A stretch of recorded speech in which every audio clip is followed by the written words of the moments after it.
दिखाएंगे। देखिए, मैं आपको सबसे पहले तो ये बताना चाहता हूं कि 2017 में खुद राहुल जी ने गुजरात में मोर्चा संभाला था।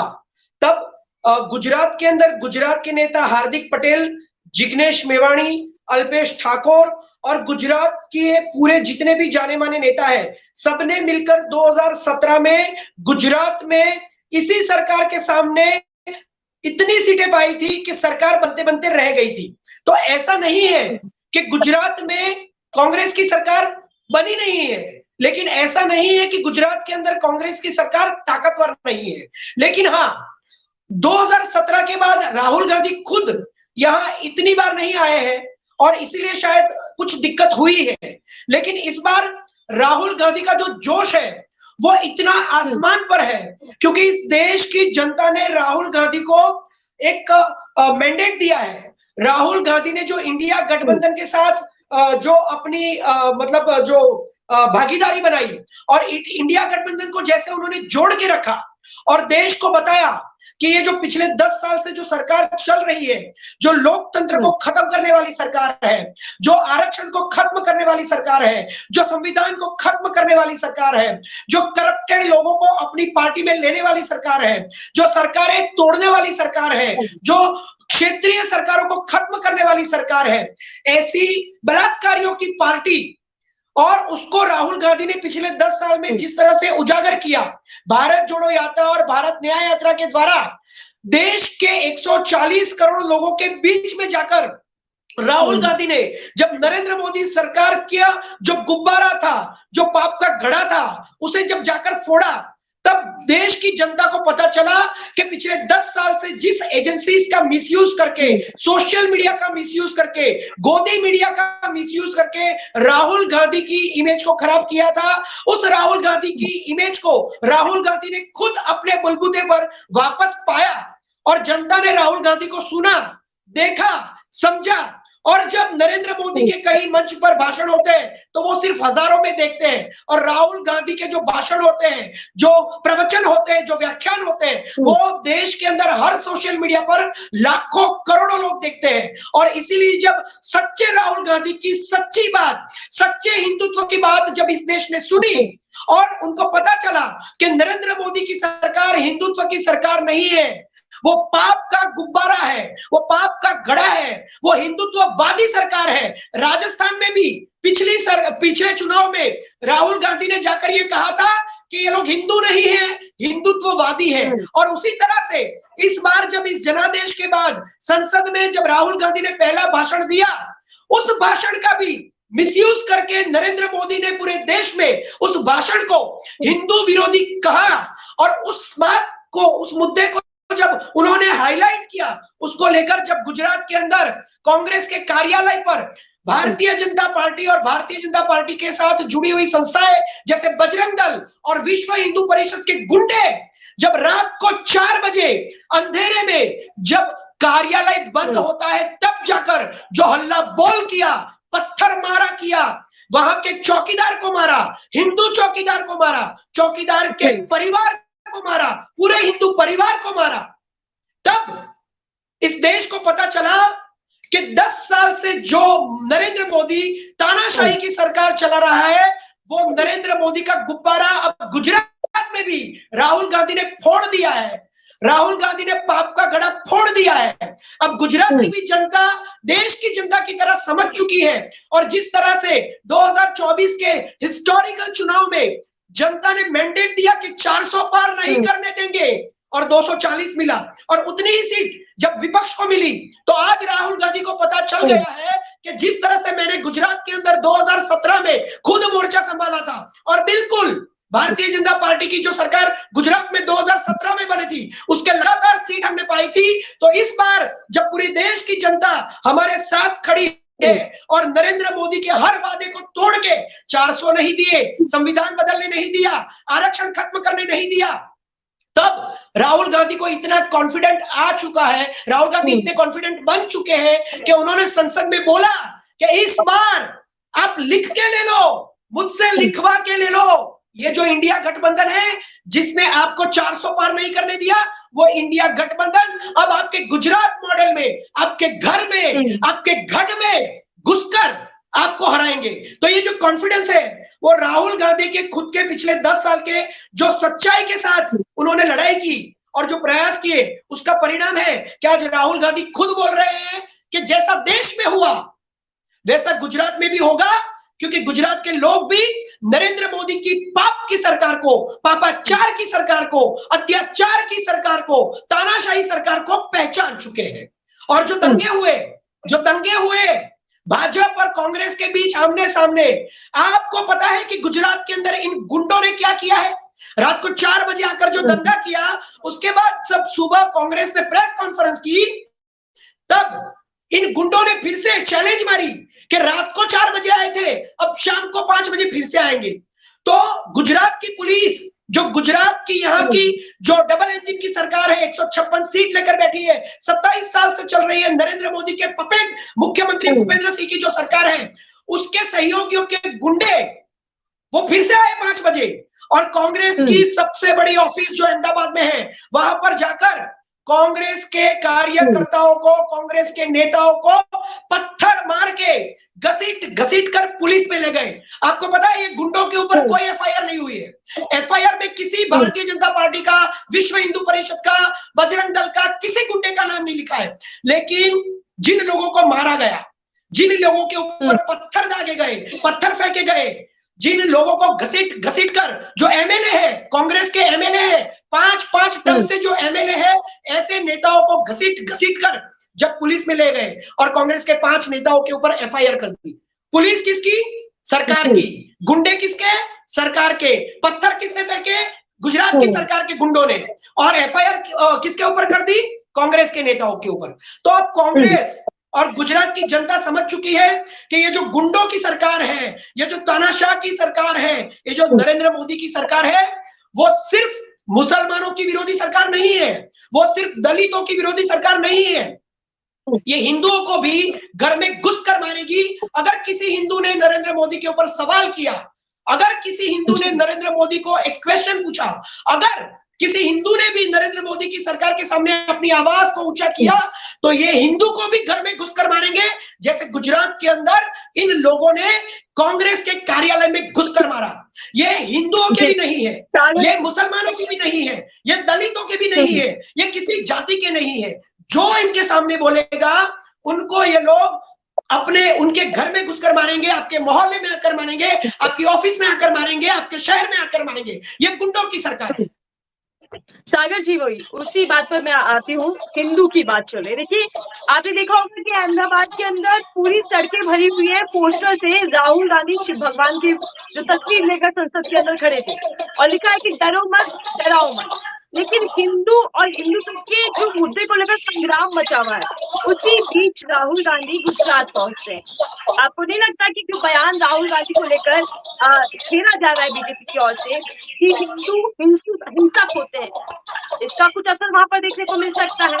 राहुल गांधी का विरोध देखिए, देखो राहुल गांधी ने चुनाव के बाद पहले भाषण में बिल्कुल शुरुआत में ही बोला था, शंकर भगवान का फोटो दिखाया था, भगवान बौद्ध की बात की थी, जैनिज्म की बात की थी, सिखिज्म की बात की थी, हर धर्म की बात की थी। और उन्होंने बताया था कि हर धर्म के जितने भी बड़े बड़े जो मतलब स्पिरिचुअल लीडर्स हैं या फिर भगवान हैं या जिन्हें हम पूछते हैं, हर धर्म के अंदर उनके पास अभय मुद्रा है। अभय मुद्रा मतलब पंजा, और वही अभय मुद्रा कांग्रेस के पास है। और इसका मतलब यह होता है कि डरो मत, डराओ मत। कांग्रेस की सरकार ना कभी किसी से डरी है, 1947 में भी नहीं डरी थी और आज भी नहीं डर रही है, और कांग्रेस की सरकार ना किसी को डराती है। तो जो अभय मुद्रा है, डरो मत, डराओ मत, वो कांग्रेस का कल्चर है, भारतीय जनता पार्टी का नहीं है। क्योंकि भारतीय जनता पार्टी शायद डरती नहीं होगी, लेकिन डराती जरूर है। इसीलिए राहुल गांधी ने बोला कि इनसे डरो मत और हम है डराएंगे नहीं। तो देश की जनता ने समझ लिया है कि कांग्रेस की सरकार ही इस देश को चला सकती है, और हमने तो सबूत दिए हैं कि देश को 55 साल हमने चलाया है। जो कहते थे कि हम 50 साल राज करेंगे, एक अकेला भारी 400 पार लाएंगे, आरक्षण खत्म कर देंगे, संविधान खत्म कर देंगे, उन लोगों को 10 साल में राहुल गांधी और इंडिया गठबंधन ने जो धूल चटाई है, आज ये सरकार जो मोदी सरकार से एनडीए की सरकार बन गई है, ऑक्टोपसी वाली सरकार बन गई है, 10 पैरों वाली सरकार बन गई है, बैसाखी वाली सरकार बन गई है। इसीलिए राहुल गांधी आज इतने कॉन्फिडेंट है और उनको पता है कि मैंने कुछ गलत नहीं किया है। जब हमने कुछ गलत नहीं किया तो हमें डरने की क्या जरूरत है। इसीलिए जब भारतीय जनता पार्टी और उनकी सहयोगी के गुंडों ने कांग्रेस के कार्यालय पर जब इतना हमला किया, तब राहुल गांधी खुद मिलने आ रहे हैं उन लोगों को जिनको अरेस्ट किया गया है, 5 लोगों को जिनके ऊपर एफआईआर की गई है। और अब देखिए गुजरात के अंदर जो लगातार जो दुर्घटनाएं हुई है, जो दुर्घटनाएं नहीं है, एक्चुअली गुजरात सरकार की जो बेदरकारी है, गुजरात सरकार जो यहाँ पे करप्टेड है, उसकी वजह से लगातार बार बार जो गुजरात में मोरबी का ब्रिज टूट गया था, ठीक है, उसी तरह से राजकोट में खुद के चुनाव एरिया के अंदर वो नहीं गए हैं। तो उन लोगों को मिलने राहुल गांधी जाएंगे, क्योंकि जैसे वो मणिपुर में गए थे, जैसे वो हाथरस में गए, वैसे ही वो उसी तर्ज पर गुजरात में इतने सारे लोग जो अलग अलग प्रकार की दुर्घटनाओं में अपनी जान खो चुके हैं और जिनको सरकार ने मुआवजा क्या दिया है, सिर्फ 4 लाख रुपया। किसी के जान की कीमत, सरकार की बेदरकारी की वजह से जो जान गई है उसकी कीमत सरकार जो 4 लाख रुपया दे रही है, उनको ज्यादा मुआवजा मिले, उनके परिवार को न्याय मिले, उनको सांत्वना मिले।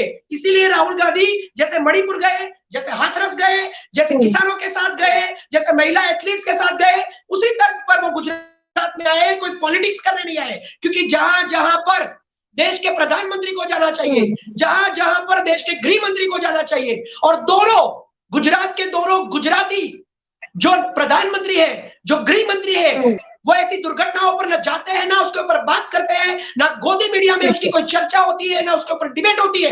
तब राहुल गांधी ने सोचा कि ये तो विपक्ष का काम है, ये तो जनता की आवाज है, विपक्ष जनता की आवाज होती है। इसीलिए राहुल गांधी गुजरात में आ रहे हैं, कोई पॉलिटिक्स करने नहीं आ रहे हैं। जिन जिन लोगों ने अपनी जानें गंवाई है, उनके परिवार को मिलने के लिए आ रहे हैं। अरे बीजेपी के लिए तो भारी पड़ चुका है, अब तो कुछ भी बाकी नहीं बचा है। देखिए 9 से 10 स्टेट के अंदर इन्होंने सरकारों को तोड़ तोड़ कर देश के सामने ऐसे एग्जाम्पल सेट किए हैं कि देश की जनता बोलती है कि इसको हटाओ, इसको भगाओ, इसको इसके हाथ में झोला पकड़ाओ। देश की जनता तो चाहती है कि कल झोला पकड़े और भाग जाए, लेकिन ये लालची प्रधानमंत्री हर एक स्टेट की सरकारें तोड़ने के बाद, इतने अत्याचार करने के बाद, इलेक्टोरल बॉन्ड जैसे बड़े बड़े दुनिया के स्कैम करने के बाद, ये लालची प्रधानमंत्री ने बिना मैंडेट के भी खुद जब प्रधानमंत्री की शपथ ले ली है, तो राहुल गांधी तो बिल्कुल जानते हैं कि देश की जनता ने तो इनको मैंडेट दे दिया है, ये सरकार बन ही नहीं सकती है। अगर ये नानी वाली सरकार, नानी मतलब नायडू और नी मतलब नीतीश कुमार, अगर ये नी ये दोनों अगर निकल जाए तो नरेंद्र मोदी को उनकी नानी याद आ जाएगी। तो ये सरकार तो देखो, लालू प्रसाद यादव ने पब्लिक में बोल दिया कि ये सरकार अगस्त तक गिर जाएगी। एक बड़ा नेता बोल रहा है। अब देखिए क्या क्या हो रहा है। जो अदानी अंबानी का नाम राहुल गांधी चिल्ला चिल्ला कर हर मंच पर, संसद में, हर जगह पर ले रहे थे, वही अनिल अंबानी, मतलब वही अंबानी परिवार, आज उनके घर में जब शादी है तो राहुल गांधी और सोनिया गांधी को स्पेशली मिलने गए हैं। क्यों मिलने गए? 10 साल तक तो डर लगता था, आज गए क्योंकि ये एक संकेत है कि अब मोदी सरकार का कोई भरोसा नहीं है। लालू प्रसाद यादव पब्लिक में बोलते हैं कि सरकार अब गिर जाएगी।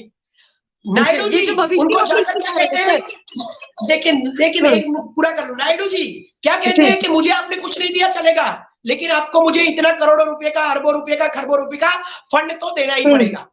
नीतीश जी भी इसी तरह से अपनी आंखें दिखा रहे हैं, लेकिन नीतीश जी और नायडू जी मोदी जी को बराबर आंखें दिखा रहे हैं। तो हर तरह से हर राज्य में सरकारें टूट चुकी है। गठबंधन की सरकार में जो 240 उन्होंने पाई है, उसमें से 50% यानी से 120 लोग तो कांग्रेस ही है ओरिजिनल। तो इनको 543 में से कितनी सीट मिली है आप देख लीजिए। ये हर मंच पर जाकर क्या बोलते हैं कि कांग्रेस को सिर्फ 99 सीट मिली है 543 में। आप देखिए आपको 240 मिली, उसमें से 50% तो ओरिजिनल कांग्रेस ही है, जो अपने बलबूते पर जीते हैं, आपके नाम से नहीं जीते। तो 240 में से 120 निकाल दीजिए, 543 में से वैसे देखा जाए तो नरेंद्र मोदी को 38 पार्टियों के साथ गठबंधन करके सिर्फ 120 सीट मिली है, और 120 सीट वाली सरकार है ये। जो बैसाखी की है, हर राज्य में टूट चुकी है। बड़े बड़े उद्योगपति भी इनका साथ छोड़ रहे हैं। हर नेता पब्लिक में बोल रहा है कि ये सरकार ओवरनाइट गिर सकती है। तो बिल्कुल इंडिया गठबंधन का जोश। और देखिए हेमंत सोरेन छूट गए, लालू प्रसाद यादव बोल रहे हैं, अंबानी जी जा रहे हैं सोनिया गांधी को मिलने। और देखिए वो चंद्रबाबू नायडू कांग्रेस के चीफ मिनिस्टर रेवंत जी को मिल रहे हैं, मीटिंग कर रहे हैं, बोल रहे हैं कि आंध्र प्रदेश पूरा जो 2 स्टेट बन गए, तेलंगाना और क्या, तो दोनों मिलके अच्छा सोचेंगे हमारे स्टेट के लिए। तो आज चारों तरफ से, 10 दिशाओं से नरेंद्र मोदी को हर किसी ने घेर के रखा है, उनकी खुद की पार्टी में भी। ये नरेंद्र मोदी को समझ जाना चाहिए, उन्हें खुद रिजाइन करना चाहिए, उन्हें छोड़ देना चाहिए। उन्हें सिर्फ 120 सीट मिली है। 120 तो आपके साथ जो खड़े हैं वो कांग्रेसी है, वो कभी भी जा सकते हैं, ओवरनाइट जा सकते हैं। तो नरेंद्र मोदी में अगर अक्ल है, बालक बुद्धि नहीं है, अगर वो चाइल्डिश नहीं है, अगर वो किडिश नहीं है, अगर वो मूर्ख नहीं है, तो उन्हें समझकर अपनी इज्जत बचाने के लिए इस देश से रेजिग्नेशन दे देना चाहिए, तो थोड़ी बहुत इज्जत बच जाएगी। अगर नहीं दिया तो इस देश की सरकार, इस देश की तानाशाही सरकार को, इस देश की मोदी सरकार को, उनके सहयोगियों से लेकर, उनकी मातृ संस्था से लेकर, उनके अंदर के नेता से लेकर, इंडिया गठबंधन से लेकर, विपक्ष के नेता से लेकर, गुजरात की जनता से लेकर, देश की जनता से लेकर, हर एक व्यक्ति नरेंद्र मोदी की सरकार को गिराना चाहता है। लाखों करोड़ों में लोग राहुल गांधी को सर्च कर करके सोशल मीडिया में देख रहे हैं, और नरेंद्र मोदी को कुछ चंद हजारों अंधभक्त जो आज जिंदा है सिर्फ वही देख रहे हैं। तो ये नरेंद्र मोदी के अहंकार की बर्बादी। राहुल गांधी को बता दिया गया है। क्या क्या क्या सुनाई नहीं दिया? बालक बुद्धि राहुल गांधी को बता दिया गया है। संसद के अंदर आपने देखा होगा किस तरीके से पीएम मोदी ने कहा। देखिए, जो कहता है कि मैं ड्रोन से इंस्पेक्शन कर लेता हूं, वो बालक बुद्धि है। जो कहता है पकोड़ा रोजगार है, वो बालक बुद्धि है। जो कहता है कि बच्चों को पंक्चर करना सीखना चाहिए गुजरात में, वो बालक बुद्धि है। जो कहता है मैं रडार को बादलों में छुपा दूंगा, वो बालक बुद्धि है।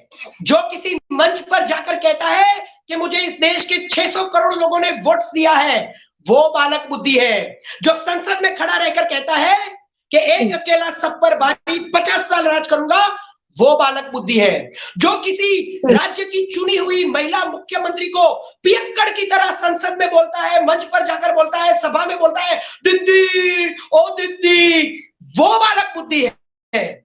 जो कहता है ये तो कांग्रेस की विधवा है, वो बालक बुद्धि है। जो कहता है किसी सांसद को कि ये तो शुपर्णखा है, वो बालक बुद्धि है। जो कहता है ये तो जर्सी गाय है, जो कहता है 50 करोड़ की गर्लफ्रेंड, जो कहता है मंगलसूत्र, जो कहता है कि विपक्ष मुजरा कर रहा है, जो कहता है कि मटन, मछली, मंगलसूत्र आपकी भैंसे ले जाएंगे कांग्रेस वाले, आपकी संपत्ति हड़प जाएंगे, जो 50 साल में कभी कांग्रेस ने नहीं किया।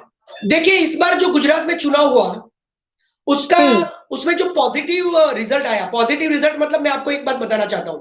1 साल कंप्लीट हुआ हमारे गुजरात के प्रदेश प्रमुख श्री शक्ति सिंह गोहिल जी को। 1 साल पहले उन्हें गुजरात का कांग्रेस का प्रदेश प्रमुख बनाया गया। 2014 में मोदी जी ने यहां पर लोकसभा में क्लीन स्वीप किया था, 26 में से 26 सीट जीत गए थे। 2019 में भी उन्होंने क्लीन स्वीप किया था गुजरात में। उन्होंने बोला था कि इस बार हम हैट्रिक करेंगे, हैट्रिक करेंगे, तीसरी बार भी हम क्लीन स्वीप करेंगे। तो उनका ये जो बोलना था उसको हमने तोड़ दिया, एक डेंट लगा दिया। गुजरात में 26 में से 1 सीट कांग्रेस जीत गई। दूसरी बात, दूसरी जो सीट थी सूरत की, जो उन्होंने छीन ली है, क्योंकि हमारे जो प्रदेश प्रमुख है शक्ति सिंह गोहिल, उनसे डर गए। उनको लगा कि अगर हमें गुजरात में 26 में से 26 सीट लेनी है तो इस बार जीतना मुमकिन नहीं है, इसीलिए उन्होंने सीट को तोड़ा। जैसे विधायक खरीदते हैं, जैसे सांसद खरीदते हैं, जैसे सरकारें तोड़ देते हैं, वैसे ही गुजरात में लोकसभा में एक सीट उन्होंने छीन ली। तो ये 2 सीटों का घाटा, महज एक, तो ये 2 सीटों का, के बाद तो एक मिनट मुझे कंप्लीट करने दीजिए, एक मिनट मुझे कंप्लीट करने दीजिए। तो ये जो 26 में से 26 सीट जीतने का जो उन्होंने ऐलान किया था उसमें तो हमने डेंट लगा दिया, ठीक है। उसके बाद गुजरात में जो आंदोलन हुआ राजपूतों का, क्षत्रियों का, वो पूरे भारत में फैल गया। जैसे किसान आंदोलन फैल गया था, जैसे महिला एथलीट्स का जो उन्होंने आंदोलन किया था वो फैल गया था, है ना। तो आज गुजरात में 1 साल के अंदर हमारे कांग्रेस के प्रदेश प्रमुख और राहुल गांधी ने भारत जोड़ो और भारत न्याय यात्रा करके, और गुजरात में भी भारत जोड़ो यात्रा करके, न्याय यात्रा करके ऐसा माहौल खड़ा किया है कि इस बार तो अब लगता है और कॉन्फिडेंट है हम लोग कि इनको भगा कर रहेंगे, इनको गुजरात और देश दोनों से भगा कर रहेंगे, दोनों से झोला पकड़ा कर रहेंगे और इनको उसी गुफा में भेजेंगे, उसी गुफाओं में भेजेंगे जहां पर ये मेडिटेशन करने जाते हैं, ढोंग करने जाते हैं, दिखावा करने जाते हैं कि मैं बायोलॉजिकल नहीं हूं, मैं परमात्मा का भेजा हुआ स्वरूप हूं, मैं मेडिटेशन करूंगा तो मुझे 400 मिल जाएंगी, मैं मेडिटेशन करूंगा तो मैं संविधान खत्म कर दूंगा। उसके अहंकार को इंडिया गठबंधन ने और राहुल गांधी ने तोड़ दिया है, और इसी वजह से हम लोग कह रहे हैं कि इस बार गुजरात में से भी भगा कर दिखाएंगे।